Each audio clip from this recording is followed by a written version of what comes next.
ఇటీవల ఒక చిన్న సంభాషణ జరిగింది. ఒక వ్యక్తికి నేను కాల్ చేసి, "బ్రదర్ మీకు టర్మ్ ఇన్సూరెన్స్ ఉందా?" అని అడిగాను. "నో మేడం" అన్నారు. నేను అడిగాను, "రోజుకి మీరు ఎంత ఖర్చు చేస్తారు? టీ, కాఫీకి, స్నాక్స్ కావచ్చు, చిన్న చిన్న ఖర్చులు" అంటే, "మినిమమ్ ఒక 200 నుంచి 250 వరకు ఉండొచ్చు" అన్నారు.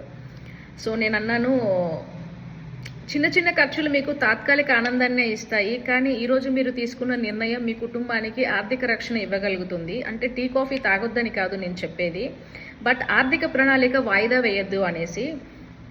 లైక్ ఈరోజు మీకు చిన్న వయసు, ఆరోగ్యం ఉంది కాబట్టి మీకు తక్కువ ప్రీమియం తోటి ఎక్కువ కవరేజ్ లాంగ్ టర్మ్ తీసుకోగలుగుతారు, బర్డన్ కూడా అవ్వదు.